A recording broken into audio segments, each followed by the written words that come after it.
Hello students, I Zaheer Abbas. Welcome to my YouTube channel feel real chemistry with Zaheer sir. आज की इस class में हम पढ़ेंगे एल्कोहल की रासायनिक अभिक्रियाएं। पीछे की क्लासों में हम पढ़ चुके हैं एल्कोहल निर्माण की विधियां, एल्कोहल का नामकरण, एल्कोहल का परिचय, एल्कोहल के भौतिक गुणधर्म। आज का अपना टॉपिक होगा एल्कोहल की रासायनिक अभिक्रियाएं। एल्कोहल सामान्यतः 3 प्रकार की अभिक्रियाएं प्रदर्शित करते हैं। एल्कोहल सामान्यतः 3 प्रकार की अभिक्रियाएं प्रदर्शित करते हैं। किस किस प्रकार की वो देखते हैं। एक एल्कोहल को अपन इस प्रकार से प्रदर्शित कर सकते हैं, ROH। ये एल्कोहल ROH। इसमें एल्कोहल 3 प्रकार की अभिक्रिया किस प्रकार से प्रदर्शित करता है। इसमें फर्स्ट टाइप की अभिक्रिया जैसे लिखा हुआ अपन ने कि वे रासायनिक अभिक्रियाएं जिनमें OH बंध टूटता है।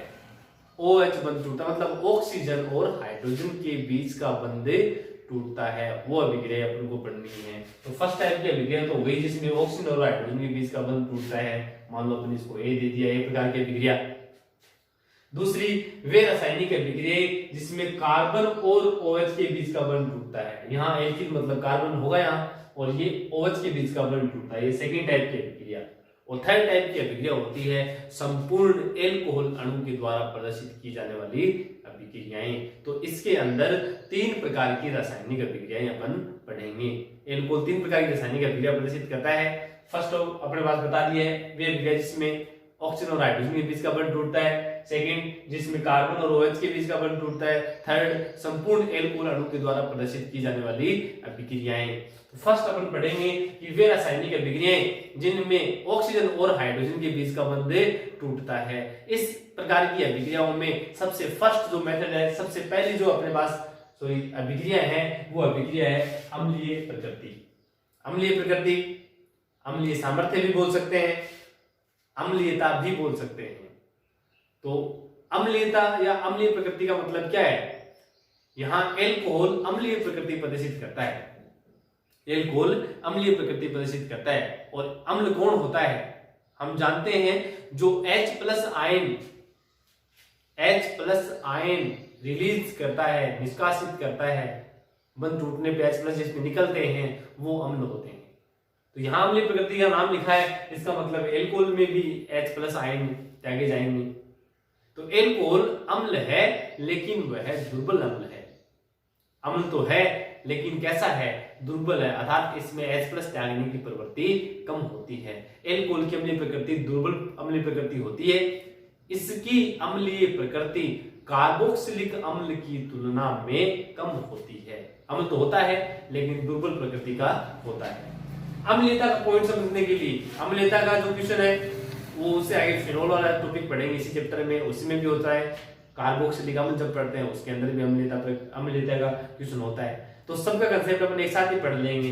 तो अम्लीयता समानुपाती -I प्रभाव और व्युत्क्रमानुपाती +I प्रभाव, +I प्रभाव। मतलब क्या है, अम्लीयता मतलब अम्लीय प्रकृति कम है कि ज्यादा, उसकी बात करना चाहते हैं कि उस पर किसका प्रभाव पड़ता है। तो उस पर समूह का या प्रतिस्थापी समूह का प्रभाव पड़ता है।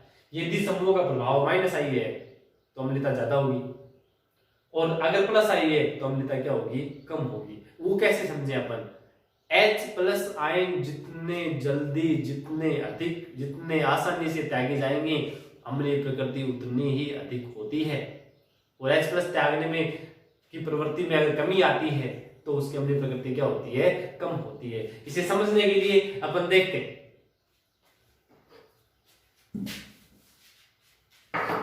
देखें अपन,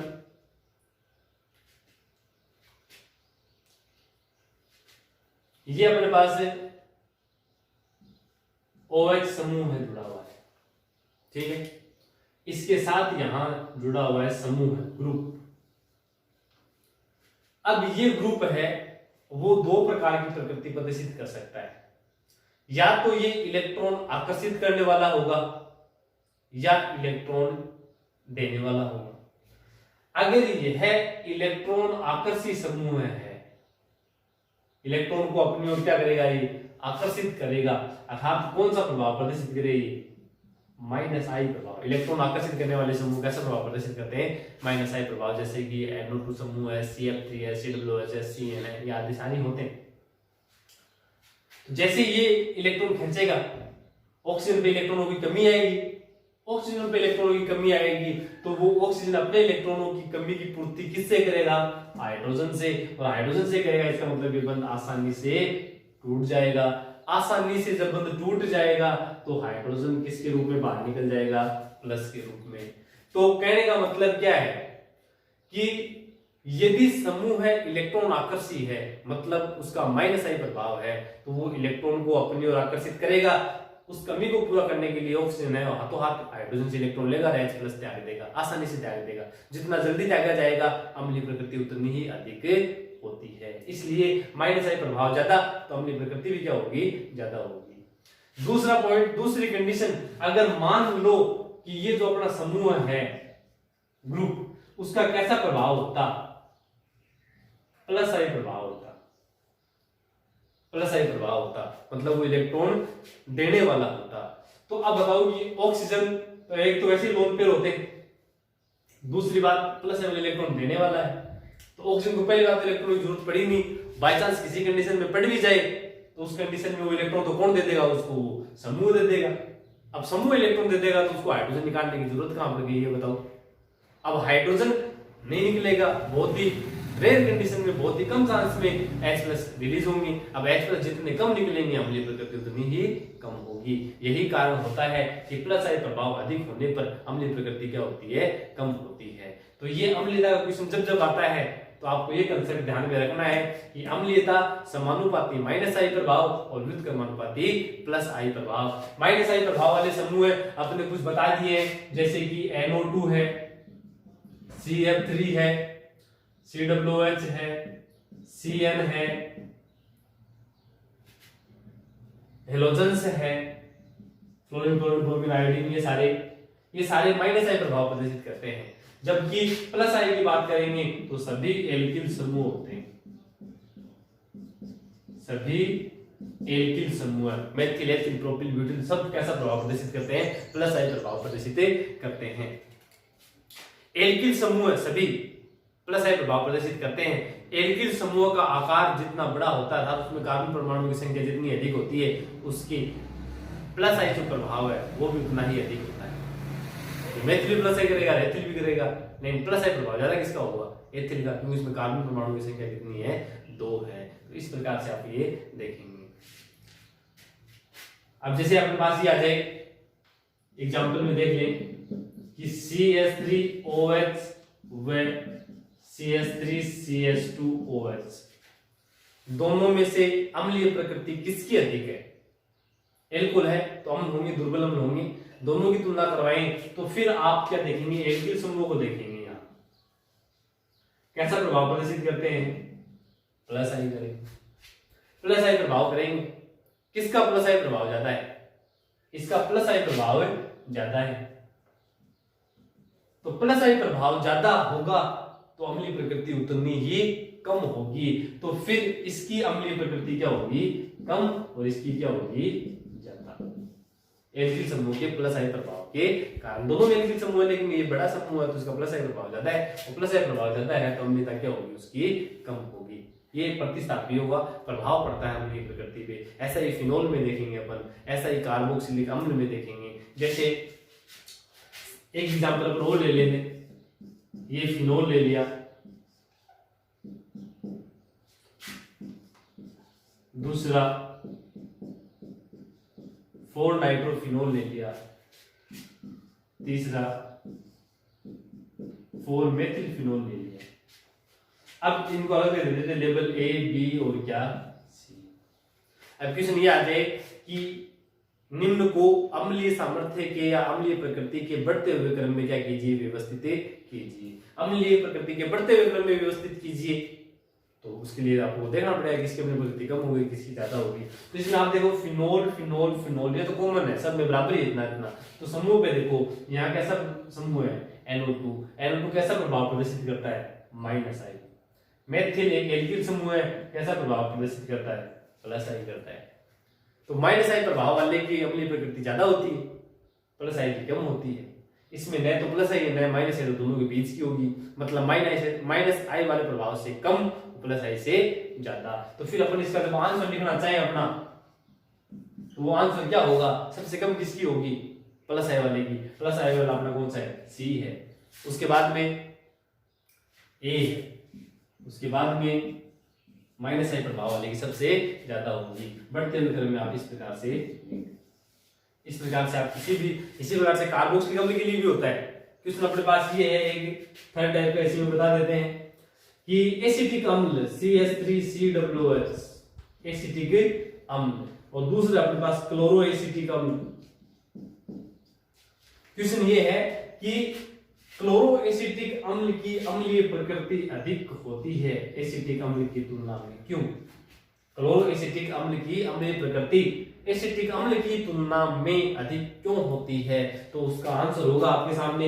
यहाँ ये जो मेथिल है वो तो +I प्रभाव प्रदर्शित करता है, जबकि Cl कैसा करता है? -I। तो आप बोलेंगे क्लोरो एसिटिक अम्ल में क्लोरीन समूह का -I प्रभाव होने के कारण उसकी अम्लीय प्रकृति अधिक होती है, क्योंकि हम जानते हैं कि अम्लीयता या अम्लीय प्रकृति है वो -I प्रभाव की क्या होती है? समानुपाती होती है। तो इसलिए अपने पास यहाँ क्लोरो एसिटिक अम्ल है, उसकी अम्लीय प्रकृति अधिक इसकी तुलना में, एसिटिक अम्ल की तुलना में। तो अम्लीय प्रकृति की बात जब आती है तो उस कंडीशन में आपको देखना होगा किसके बारे में? +I और -I प्रभाव के लिए। इसके लिए आप समूह याद कर लेंगे, ये -I प्रभाव वाले, और जितने भी एल्किल समूह हैं वो सारे के सारे +I प्रभाव प्रदर्शित करते हैं। ये अम्लीय प्रकृति है।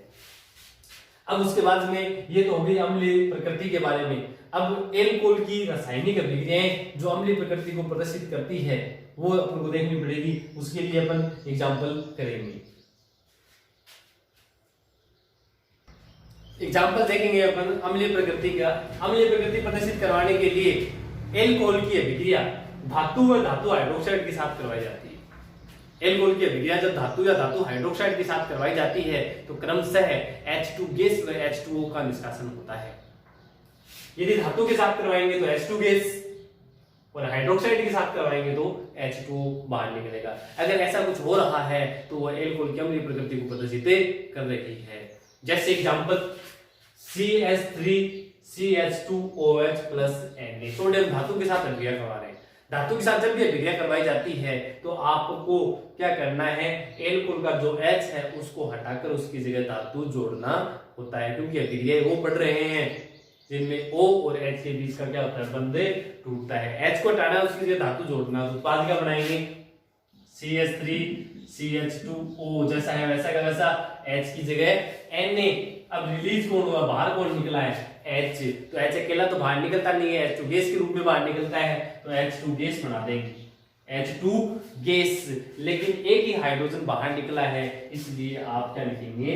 Half H2 gas, half H2 gas. या फिर इसको संतुलित करने के लिए आप एल्कोहल 2 ले लो, सोडियम भी 2 ले लो, उत्पाद भी 2 बनेंगे, और कौन सी गैस बाहर निकल जाएगी? H2 गैस से बाहर निकलेगी। दोनों में से कोई आप ले लेंगे। नाम है इसका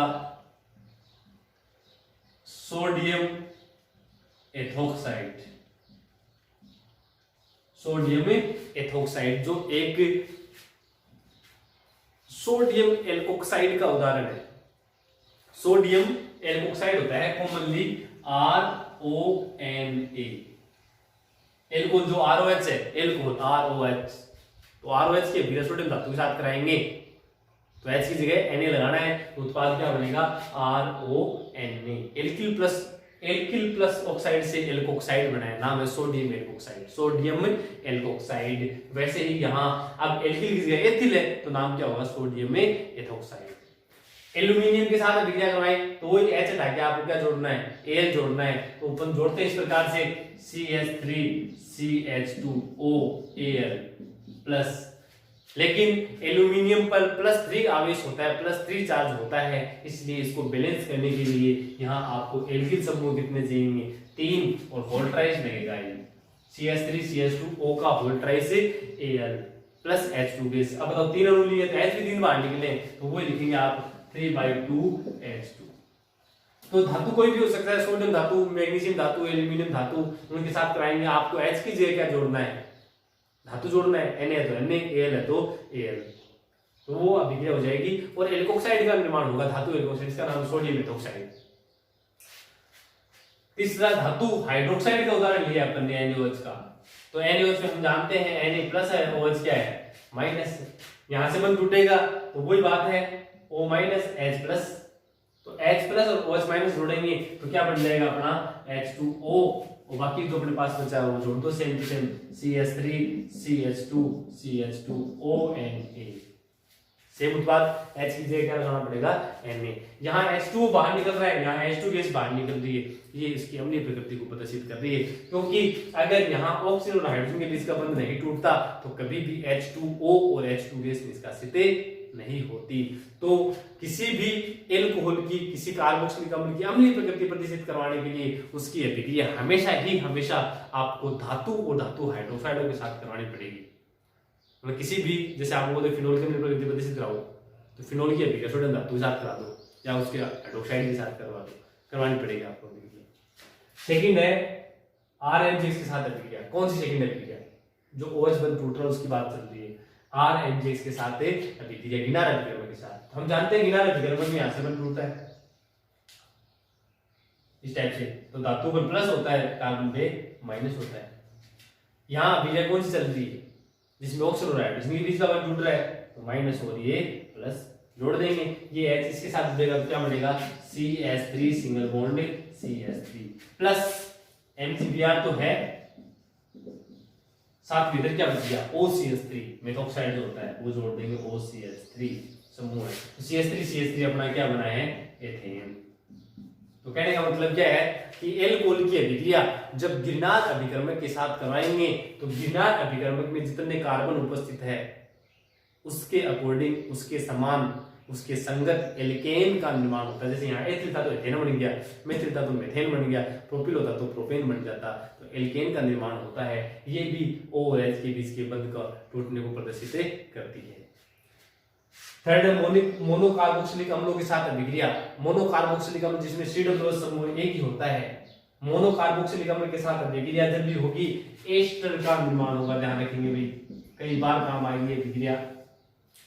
कहने का मतलब कार्बोक्सिलिक अम्ल की अभिक्रिया जब एल्कोहल के साथ करवाई जाती है तो एस्टर का निर्माण होता है। एस्टर अपन पहले बता चुके, फॉर्मूला RCOOR, एथिल एसीटेट उसका उदाहरण लिखा था। तो इस एस्टर के निर्माण की जो प्रक्रिया होती है, जब मोनोकार्बोक्सिलिक अम्ल की अभिक्रिया एल्कोहल के साथ करवाई जाती है तो एस्टर का निर्माण होता है। एस्टर के निर्माण की यह प्रक्रिया एस्टरीकरण कहलाती है। इसे एस्टरीकरण अभिक्रिया भी कहते हैं, एस्टरीकरण अभिक्रिया भी कहते हैं। एस्टर के निर्माण की प्रक्रिया एस्टरीकरण अभिक्रिया कहलाती है। इस एस्टरीकरण अभिक्रिया में क्या है, फिक्स है, कार्बोक्सिलिक अम्ल का OH समूह है और एल्कोहल का H, OH वाला H हमेशा हटता है, H2 बाहर निकल जाता है, बाकी जोड़ देते हैं। तो इधर क्या बचा देंगे, CH3 C डबल बॉन्ड, ये वाला। इधर बंद किसका टूटा है, ऑक्सीजन का, तो ऑक्सीजन जोड़ेंगे आप, OCH2 CH3 R double bond OR, ester ethyl acetate बना अपना, एथिल एसीटेट जो एस्टर का उदाहरण है, प्लस H2O, प्लस H2O। तो कार्बोक्सिलिक अम्ल की अभिक्रिया एल्कोहल के साथ जब करवाई जाती है तो जल के निष्कासन के द्वारा एस्टर का निर्माण होता है और यह अभिक्रिया एस्टरीकरण अभिक्रिया कहलाती है, एस्टरीकरण अभिक्रिया कहलाती है। ये अपने पास यहाँ है। एल्कोहल एस्टर के प्रति अभिक्रिया था, एस्टरीकरण अभिक्रिया अलग अलग विवेक से अलग अलग गतिजी रहते हैं। एल्कोहल में उपस्थित एल्किल समूहों का आकार, उसकी संख्या बढ़ती है तो एस्टरीकरण अभिक्रिया की गति कम हो जाती है। तो 3 डिग्री एल्कोहल जो है वो सबसे धीमी गति से एस्टर का निर्माण करता है, फिर 2 डिग्री और सबसे फास्ट कौन करता है, मेथिल करता है 1 डिग्री, और फिर उसके बाद में सबसे फास्ट मेथिल करता है, क्योंकि मेथिल में सिर्फ CH3 है, जबकि 3 डिग्री में 3 एल्किल समूह उपस्थित होते हैं। तो एस्टरीकरण अभिक्रिया के प्रति क्रियाशीलता का जो क्रम है वो क्या होगा, सबसे धीमी गति से 3 डिग्री, फिर 2 डिग्री, फिर 1 डिग्री, और सबसे फास्ट कौन करता है, मेथिल एल्कोहल करता है। ये इस त्रिकोण अभिक्रिया के प्रति बढ़ता हुआ क्रम है। इस त्रिकोण अभिक्रिया के प्रति बढ़ता हुआ क्रम, क्योंकि इसमें एल्किल समूह का कार्य बढ़ने पर अभिक्रिया धीमी गति से संपन्न होती है। ध्यान रखना है। अम्ल क्लोराइड व एनहाइड्राइड के साथ अभिक्रिया। अम्ल क्लोराइड का उदाहरण देखें, CH3 C double bond OCl। Acid chloride को ही अम्ल क्लोराइड कहते हैं। इसकी अभिक्रिया अपन को एल्कोहल के साथ करवानी। एल्कोहल के साथ अभिक्रिया हो जाएगी। ये आपको पता है कार्बोक्सिलिक अम्ल का व्युत्पन्न है, पहले बता चुके। कार्बोक्सिलिक अम्ल की व्युत्पन्न में अभिक्रिया यहाँ से संपन्न होती है। तो ये प्लस है, माइनस, ऑक्सीजन पे माइनस, हाइड्रोजन पे प्लस, जोड़ देंगे। इसका H और इसका Cl माइनस HCl। उसके बाद में जोड़ दो दोनों, CH3 C double bond O CH2 CH3। एक बार फिर एथिल एसीटेट एस्टर का ही निर्माण हुआ है। तो अम्ल क्लोराइड या एसिड क्लोराइड की अभिक्रिया जब एल्कोहल के साथ करवाई जाती है तो एस्टर का निर्माण होता है। इसी प्रकार से सेकंड एग्जांपल एनहाइड्राइड का है। एनहाइड्राइड का फॉर्मूला याद कर लेना, CH3 C double bond O C double bond O CH3 plus इसकी अभिक्रिया एल्कोहल के साथ करवा रहे हैं। ये जो अपने पास एनहाइड्राइड है उसका नाम है एसिटिक एनहाइड्राइड। एसिटिक एनहाइड्राइड है। ये भी एक कार्बोक्सिलिक अम्ल का उदाहरण, कार्बोक्सिलिक अम्ल का व्युत्पन्न है, इसलिए बंध यहाँ से टूट जाएगा। इसका बंध टूटेगा तो ऑक्सीजन पे माइनस और कार्बन पे क्या आ जाएगा, प्लस। जोड़ देंगे, वो तो अभिक्रिया सेम होनी है, यहाँ माइनस और यहाँ पे क्या है, प्लस है। तो फिर जोड़ देंगे CH3 C double bond O के साथ OC2H साइड, तो CH3 C double bond O CH2 CH3 C double bond O, इसके साथ इसका O C2H5 मतलब CH2 CH3। दूसरी साइड की बात करेंगे, इधर CH3 C double bond O minus, इसके साथ H जोड़ेंगे तो क्या बन जाएगा, CH3 COOH। इस प्रकार से अम्ल क्लोराइड, एनहाइड्राइड और मोनोकार्बोक्सिलिक अम्लों के साथ जब एल्कोहल की अभिक्रिया करवाई जाती है एस्टर का निर्माण होता है। मोनोकार्बोक्सिलिक अम्ल के साथ अभिक्रिया करवाने पर एस्टर बनता है, उसे एस्टरीकरण अभिक्रिया कहते हैं। एस्टरीकरण अभिक्रिया के प्रति बढ़ता हुआ क्रम अपन लिख दिया 3:1 मेथिल एल्कोहल है। तो ये फर्स्ट टाइप की अभिक्रिया होती है, रासायनिक अभिक्रिया जिनमें OH बंध टूटता है। तो वो रासायनिक अभिक्रिया पढ़ी अपन ने एल्कोहल की, जिसमें ऑक्सीजन और हाइड्रोजन के बीच का बंध टूटता है। Thank you students.